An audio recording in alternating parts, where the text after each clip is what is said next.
저는 부모님과 2살 때 서울에 올라왔습니다. 아버지 직장 때문에 부산에서 태어나서 2살 때 서울에 올라왔고 27살에 분가해서 나갈 때까지 남산 및 후암동이라는 동네에서 살았습니다. 용산구 후암동이요. 후암동 여러 곳을 이사 다니면서 살았지만 국민학교 시절에 살았던 동네가 저의 고향 같습니다. 저도 국민학교 나왔습니다. 초등학교 아니고요. 국민학교 때 살던 그 동네에 이렇게 긴 골목이 있고 좌우에 상점들이 있는 중에 저희 어머니가 평생 미용실을 하셨거든요. 미용실이 있었고 그 위쪽으로는 주택가 골목이 쭉 이어지는데 그 주택가의 가장 위에 제일 큰 건물이 하나 있었어요. 부지가 한 1000평 되고요. 한 4층 높이의 건물입니다. 여기가 어딜까요? 영락보리런이라는 고아원입니다. 저는 그 영락보리런 골목에서 살았어요. 그래서 어려서부터 거기 친구들과 후암 국민학교를 같이 다니고 때로는 거기 가서 밥도 얻어먹고 거기서 하는 재밌는 프로그램에 참여하기도 하고 또 목사의 딸인 저희 어머니는 그곳 고아 아이들을 무료로 머리를 깎아주는 봉사도 많이 하셔서 거기에 있는 친구들과 정말 친구처럼 이웃처럼 그렇게 살았었습니다. 순교자 기념주일을 맞아서 어제 교회가 행사를 하나 했습니다. 양화진 외국인 선교사 묘원을 30여 분의 순례단들과 함께 순례한 것입니다. 유치부 어린아이부터 우리 7, 80대 어르신들까지 전 세대 중에서 참여하길 원하시는 분 30분 정도가 뜻깊은 시간을 가졌습니다. 오늘 오후 예배는 특별히 그 순례단이 여러분에게 가서 받은 감동들을 함께 나누는 그런 보고 예배의 시간이 있을 예정이니까 여러분 모두 참여해 주시기를 부탁을 드립니다. 양화진 외국인 선교사 묘원은 어떤 곳이냐면 구한말과 일제강점기 시대에 우리 민족을 위해서 일생을 바치신 외국인 선교사와 그의 가족들 145분이 안장되어 계신 곳입니다.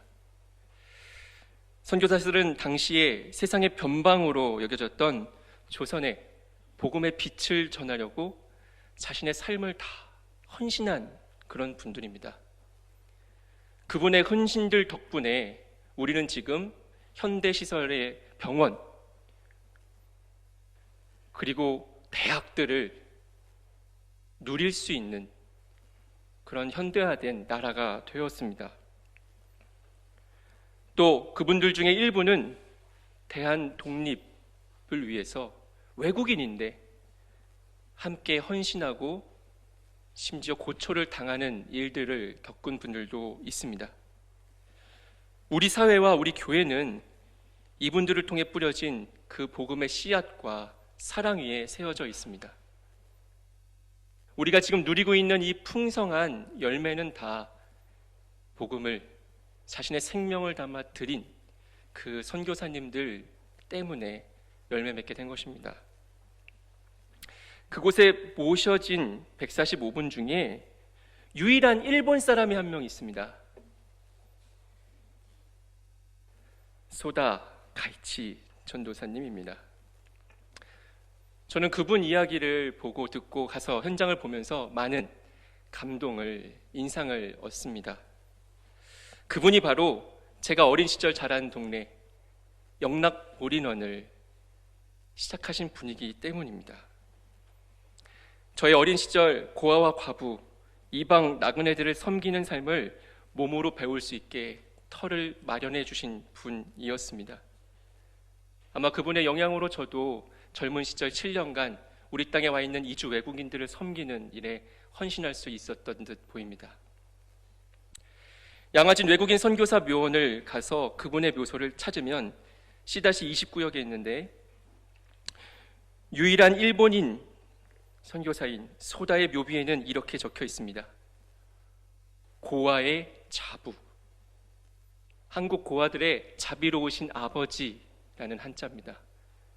그리고 묘비의 긴 글 중에 첫 부분에 이렇게 적혀 있습니다. 소다 선생은 일본 사람으로 한국인에게 일생을 바치었으니 그리스도의 사랑을 몸으로 나타내미라.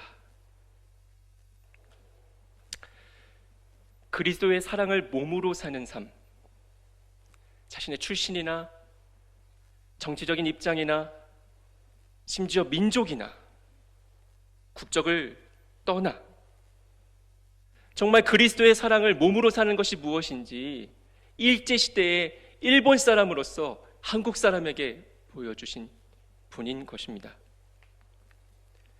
사실 이 소다는 원래 그렇게 믿음 좋은 사람이 아니에요. 젊은 시절 30대 초반까지 굉장히 막 살았습니다. 방탕한 삶을 자기 마음대로 자기 마음껏 사는 인생을 살았습니다. 1867년 일본 야마구치에서 태어난 그는 한학에도 능통해서 한시도 잘 짓고 풍류를 아는 그런 사람이었죠. 그러다가 일본이 개방한 다음 신학문을 배우고 초등학교 교사가 됩니다.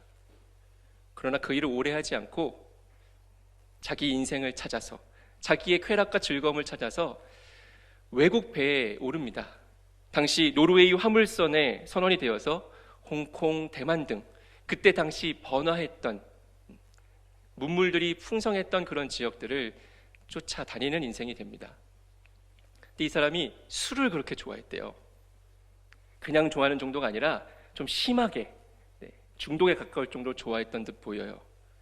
그러나 이 사람이 31살 나이에 대만에서 하루도 술에 거나하게 취해서 길바닥에 쓰러졌었대요.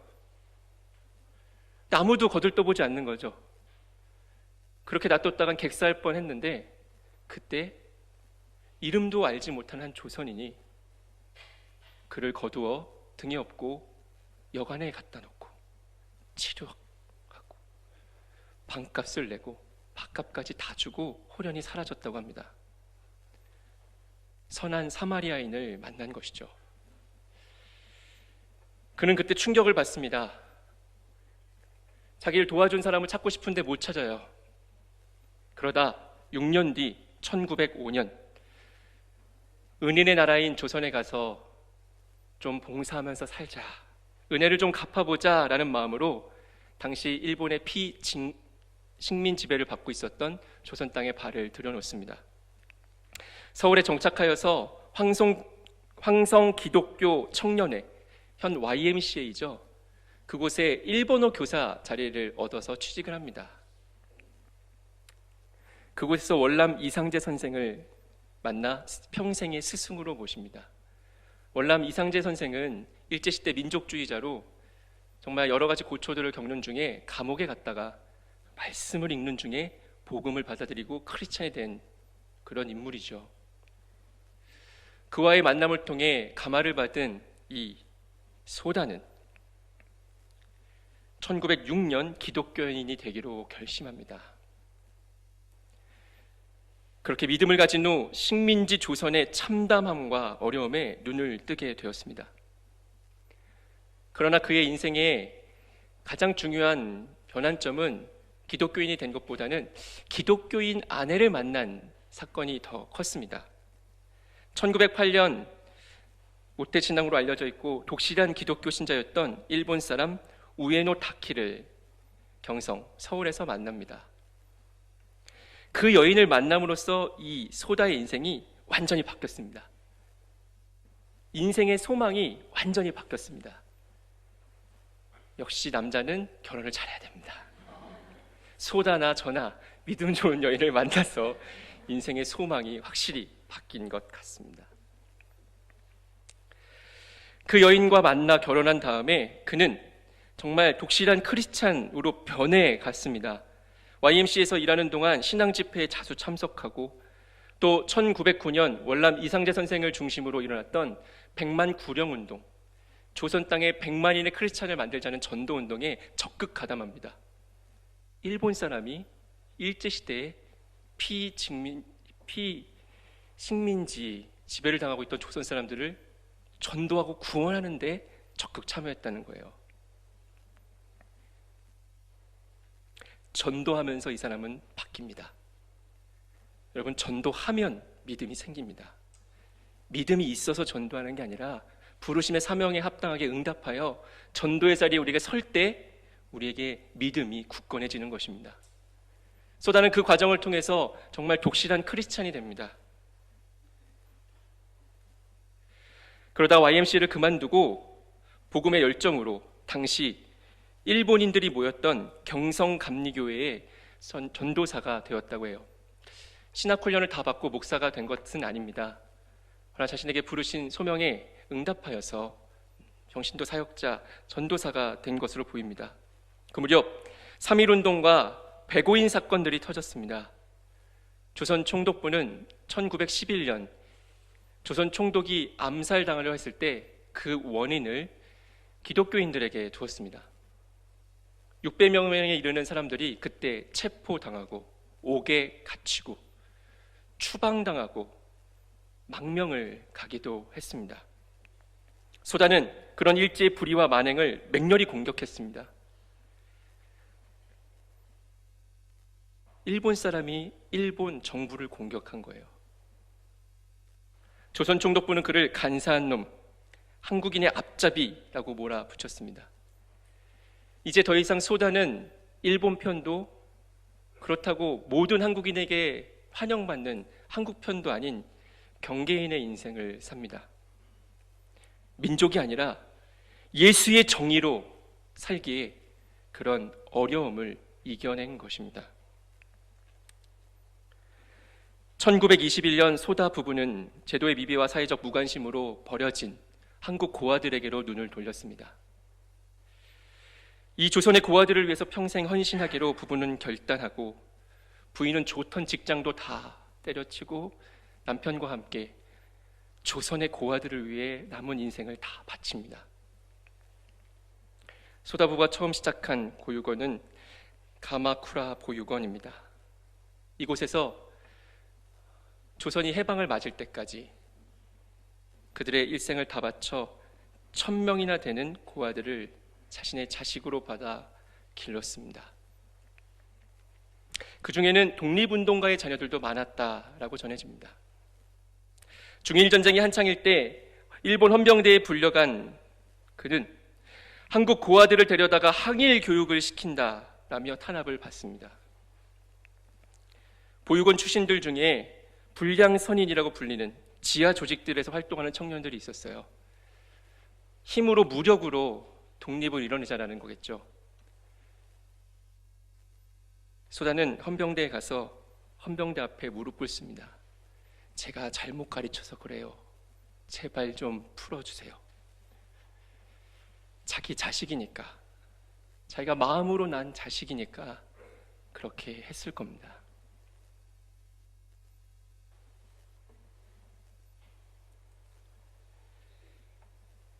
그러다 보니 좌우에서 다 욕을 먹기 시작합니다. 넌 대체 뭐냐? 위장한 자선가라는 모함까지도 돌았습니다. 그러다 보니 그나마 있던 후원도 다 끊기고 보육원은 빈털터리가 되어 갔습니다. 경영을 계속 이어나가기 어려운 지경에 이르렀어요. 그러던 어느 날 아침 밖에 나가보니 정문에 보따리 하나가 놓아져 있는데 거기에는 당시 돈 1,000원과 시계 등 폐물이 있는 보따리와 함께 편지 하나가 들어있었습니다.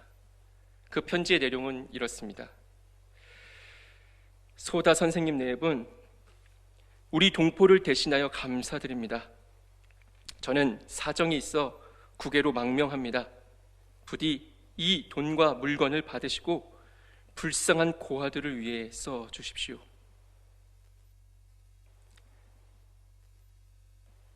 부부는 천사가 다녀갔다고 울며 감사 기도를 올렸습니다.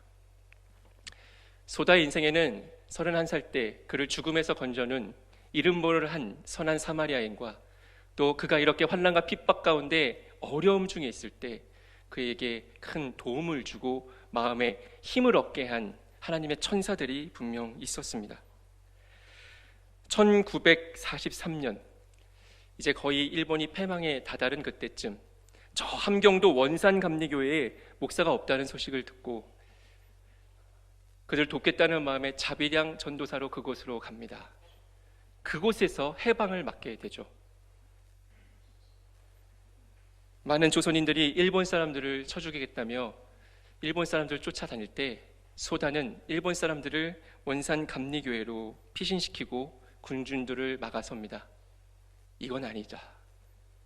이건 하나님의 사랑이 아니다. 그간 그를 지켜봤던 이웃 사람들, 그의 인품을 아는 사람들은 그의 설득에 일본 사람들을 해하지 않았다고 합니다. 일제가 그렇게 패망한 후에 1947년 가마우치 보육원을 아내한테 다 맡기고 정작 소다는 70이 훨씬 넘은 나이에 본국인 일본으로 돌아갑니다. 자신의 동족들에게 일본 제국주의에 대한 회개와 반성을 촉구하는 전도 여행을 가기 위함이었습니다. 그때 헤어지면서 이 부부가 이렇게 세 가지를 약속합니다. 첫째, 하나님의 은혜를 확신한다. 둘째, 어떤 환난이 오더라도 십자가만 바라보며 마음의 평화를 간직한다. 셋째, 하나님의 가호를 빌며 살다가 천국에서 다시 만난다. 결국 부부는 그렇게 헤어진 이후에 다시 이 땅에서 만나지 못하고 하나님 나라에서 만났으리라 믿습니다. 소다는 성경을 지고 세계평화라는 띠를 두르고 일본 전역을 전도했습니다. 특이하니까 일본 언론에서 그를 인터뷰합니다. 조선 전도를 위한 귀국이라는 제목의 기사에 그는 이런 인터뷰를 합니다. 우리 모두 예수를 믿을 특권과 그분을 위해 고난당하는 특권, 또 섬기는 특권을 받았습니다. 한일 친선은 이루어질 것입니다. 경성에만 한국인과 결혼한 여성이 700에서 800명입니다. 제1한국인 60만 명에 대해서도 일본인은 조금 더 올바르게 이해하기 바랍니다. 나는 장차 한국인들과 같이 살기를 원합니다. 그는 그렇게 본국에 가서 전도했는데 1950년 한국 고아들과 끝까지 남았던 그의 부인은 한국 땅에서 숨을 거둡니다. 한일 관계가 좋지 않던 그때 아내의 장례에도 올 수 없습니다. 그러나 소다는 감사와 찬송 가운데 하나님께로 돌아간 아내를 그렇게 보냅니다. 소다 부부의 가마쿠라 보육원을 인수한 영락교회는 이름을 영락보리론이라고 고쳐 지금까지 운영하고 있는데 한일 단교의 상황 속에서 그가 한국에 그렇게 오고 싶어 한다는 소식을 듣고 온갖 방법을 다 동원하여 그를 결국은 한국으로 모시고 옵니다. 무려 13년 만에 영락보리론에 돌아온 그는 남은 1년 96세가 될 때까지 그의 무릎에 고아들을 앉히고 찬송하며 말씀을 읽어주는 행복한 시간들을 보내다가 하나님의 부르심을 받아 부인이 있는 하나님 나라로 마지막 이사를 하십니다. 그를 귀히 여긴 한국 정부는 그에게 일본인에겐 처음으로 문화 훈장을 1962년 4월 28일 그가 양화진에 안치된 지 3주 만에 추서하게 되었습니다. 순교자 기념주일, 우리에게 오늘 주신 하나님의 말씀은 요한계시록 중에 서머나 교회를 향한 편지입니다. 서머나 교회는 어떤 교회인가요? 요한계시록 초회반에 나오는 아시아 7교회들 중에서 유일하게 혼나지 않은 교회입니다. 책망할 게 없던 교회. 실제로 지금도 소아시아 7교회를 탐방해 보면 이 서머나 교회는 좀 교회다운, 예배당다운 예배당이 있다고 해요. 저 터키 남부의 항구 도시 미항, 이즈밀이 지금의 그곳인데 그곳에 지금까지도 교회 건물이 남아있을 수 있었던 것은 그 교회를 섬기다 156년 순교한 폴리캅 감독의 순교 때문입니다. 서머나는 부유한 도시였습니다. 하지만 그곳의 그리스도인들은 가난했습니다. 믿음을 지키려고 하다가 로마 황제 숭배를 거부하고 유대 율법주의자들의 핍박 가운데 참 어려운 시간들을 보내며 너무 여러 가지로 힘든 삶들을 살았습니다. 그들은 가난했지만 그들의 고백, 우리의 영혼은 부하다. 우리 성민교회 고백되기를 원합니다. 특별히 모든 환난 가운데 계신 분들, 어려움 가운데 계신 분들, 특별히 믿음으로 살려고 하다가 고난당하고 계신 분들에게 영혼의 부유함이 넘치시는 승리 있기를 바랍니다. 오늘날에도 복음대로 살면 환난과 궁핍이 찾아옵니다. 사단은 여러 가지 방법으로 하나님의 백성들을 방해하려고 합니다. 어떤 사람들은 너무 견디기 힘든 시험에 빠지기도 합니다. 그러나 그런 이들에게, 그렇게 죽도록 충성하는 이들에게 하나님은 반드시 승리를 주십니다. 이것이 우리의 믿음이고 우리의 간증되기를 소망합니다. 오늘 본문을 읽어보니 약속처럼 환난이 뻔히 보이는 중에도 죽도록 충성하면 주님께서, 하나님께서 영원한 생명의 면류관, 관을 주신다고 약속하셨습니다. 저와 여러분이 다 영원한 생명의 면류관을 얻으신 줄 믿습니다. 그거면 충분합니다. 안토니우스 피우스 황제시기 서머나 교회는 처참한 박해를 받습니다. 우리가 로마에 여행 가면 구경 가는 콜로세움 원형 경기장, 그곳에서 수없이 많은 기독교인들이 순교를 당합니다. 굶주린 사자의 먹잇감으로 처참한 죽음을 맞이했습니다. 너무나 두려워서 당장 오늘이라도 살고 싶어서 많은 이들이 배교를 하기도 합니다. 그러나 폴리캅처럼 대부분의 신자들은 끝까지 신앙을 지키며 담대하게 죽음을 맞았다 합니다. 오늘 우리가 읽은 요한계시록을 쓴 사도 요한의 직제자였던 폴리캅, 그는 그의 스승에게 배운 대로 살았습니다.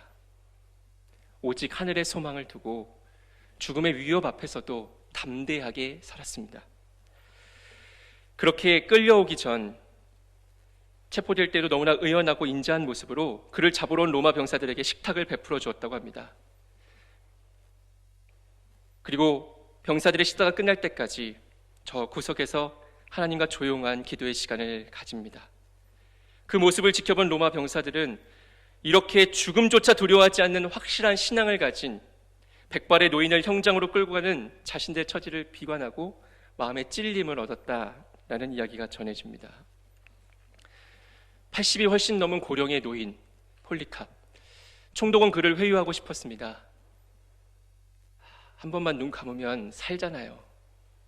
아마 폴리캅을 회유하면 당시에 서머나에 있는 많은 크리스찬들을 배교시킬 수 있다고 생각했던 모양이죠. 그러나 폴리캅은 이렇게 얘기합니다. 이미 86년간 그분을 섬겼으나 그분은 나에게 한 번도 고통을 준 적이 없거늘 내가 어찌 나를 구원하신 나의 왕을 모독할 수 있단 말입니까? 그리고 그렇게 꿈에 그리던 하나님 나라로 활활 타올라 올라갔습니다. 화영대에서 그는 하늘을 우러러 이렇게 기도합니다. 오 하나님, 예수 그리스도의 아버지시여, 권세와 창조의 하나님, 모든 의인의 하나님, 당신만 찬양 받으소서. 나를 귀히 여기셔서 수많은 순교자들 중에 영원한 생명으로 부활하도록 그리스도의 잔에 참여시켜 주시니 오늘 수많은 순교자 중에서 당신 앞에 번제가 되겠습니다.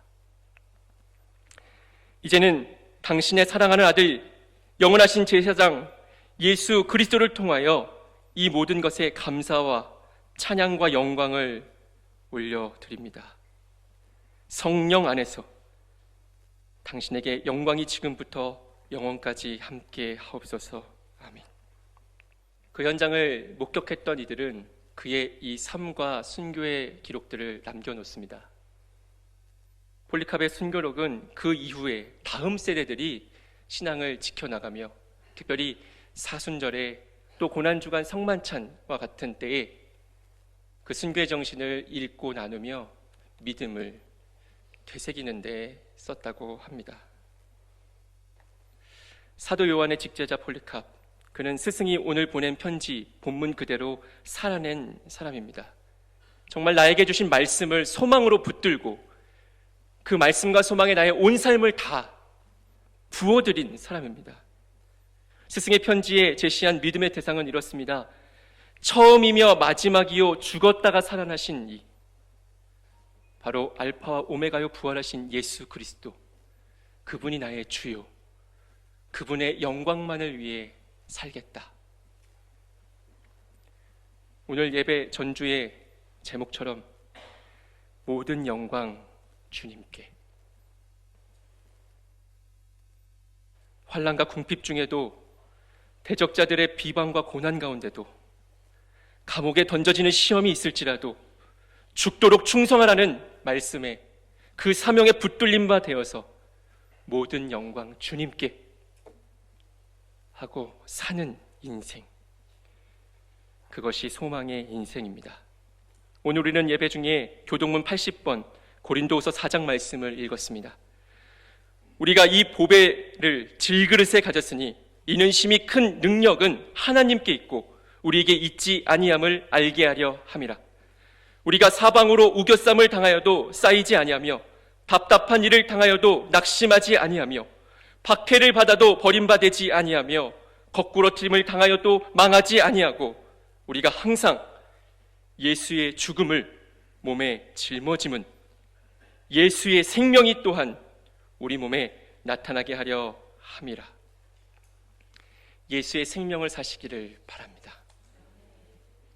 기독교 대한감리회는 호국 보훈의 달 6월 넷째 주일을 순교자 기념주일로 지킵니다. 제26회 총회 6차 실행부위원회에서 매년 6월 넷째 주일을 순교자의 희생정신과 영성을 계승하자는 취지에서 순교자 기념주일로 제정했습니다. 2007년 6월 24일 제1회 순교자 기념주일에 당시 감독회장이셨던 신경화 목사님은 이렇게 이야기합니다. 하나님의 의를 위해 손해받는 사람들이 많이 늘어나기를 기대합니다. 우리 감리교회가 순교의 영성을 본받아 그리스도 안에서 화해를 이루어 주님의 몸이 되는 교회로 새로워지기를 축원합니다. 벌써 13회째를 맞이하는데 오늘 우리 성민감리교회는 과연 하나님의 의를 위해 손해보는 교회입니까? 아펜젤러, 유관순, 김영학, 그리고 오늘 설명드린 소다, 가이치처럼 예수 그리스도의 죽음을 몸에 짊어짐으로 예수의 생명이 우리 몸에, 우리의 삶에 드러나고 있습니까? 원래 순교라는 말은 증인이라는 헬라어에서 왔습니다. 원래 말뜻이 증인이에요. 초대교회 1세기의 증인이라는 말은 예수님을 직접 목격한 사람들을 언급하는 단어였습니다. 너 예수님 봤어? 예수님한테 배웠어? 부활하신 예수님 만난 적 있어? 그럼 넌 증인이야. 아니면 증인 아니야. 그러던 것이 폴리캅의 순교 이후에 개념이 바뀝니다. 폴리캅은 부활하신 예수님 만난 적 없어요. 정말 복음에 나의 온 삶을 쏟아붓고 순교까지도 값지게 받은 이들, 그들도 증인이라 부르기 시작합니다. 그래서 증인이라는 말이 우리가 쓰는 순교라는 말이 되어 우리에게 전해진 것입니다. 증인이란, 순교자란 어떤 환난 속에서도 죽도록 충성하여 예수 생명을 몸에 짊어진 사람입니다. 오늘날의 과거처럼 피 흘려 순교한 시대는 분명 아닙니다. 허나 순교라는 말의 원래 의미대로 정말 증인이 되어서 땅끝까지 이르러 내 증인이 되라는 주님의 명령에 순종하여 선교의 현장에 서는 그 사람들은 다 증인이요 순교자라고 믿습니다. 우리 성민교회가 정말 그 선교의 꿈을, 비전을, 사명을 함께 품고 나가기를 원합니다. 하나님의 소망은 거기에 있습니다. 하나님의 꿈과 비전과 사명은 거기에 있습니다. 성령님이 충만하여서 동행하는 사람은 하나님의 꿈을 붙들고 힘껏 나아가는 사람입니다. 성민교회는 11군데의 선교지를 품고 있습니다. 속회들마다 한 선교지시를 품고 중보하며 헌신하여 후원하고 있습니다. 올해 소망회에 우리 소망속회의 기도 제목이 무겁습니다. 우리 지역장이신 송혜숙 권사님한테 나중에 물어보세요. 소망 속에서 중보하고 있는 그곳에 지금 심한 핍박이 있습니다. 복음 전했다는 이유만으로 현지 성도가 감옥에 붙잡혀갔습니다. 정말 그들의 말로 된 성경 전하다가 붙잡혀서 감옥에 갔는데 화장실도 없는 독방에서 3주 넘게 갇혀 지냈습니다.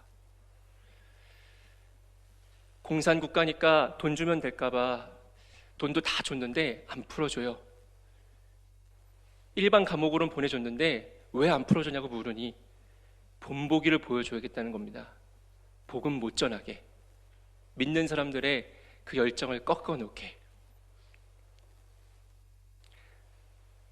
선교사님이 주신 지난 금요일에 보낸 기도 제목입니다. 그 형제가 무사히 나올 수 있도록 기도해 주세요. 옥에서 나온 다음 믿음이 더욱 성장해서 주님 주시는 새 힘으로 지치지 않고 더욱더 전진하게 해주세요. 그 형제 가족들이 이 고난 가운데 왕따도 많이 당하고 했는데 믿음으로 승리하게 해주세요. 특별히 그의 큰딸이 헌신하는 계기가 되게 해주세요. 몽땅 뺏겨버린 그 부족어 성경 다시 준비해서 다시 전할 수 있는 길을 열어주세요. 우리 성민교회에게 주신 기도의 제목입니다. 지금도 선교의 현장에서는 환난과 핍박 중에서 죽도록 충성하는 사람들이 있습니다. 오늘 우리는 패회 찬양으로, 결단 찬양으로 336장 환난과 핍박 중에서도를 부를 것입니다. 환난과 핍박 중에도 성도는 신앙 지켰네. 성도의 신앙 따라서 죽도록 충성하겠네. 입술의 고백뿐 아니라 삶의 열매로, 소망의 열매로 맺히시기를 바랍니다. 기도하겠습니다.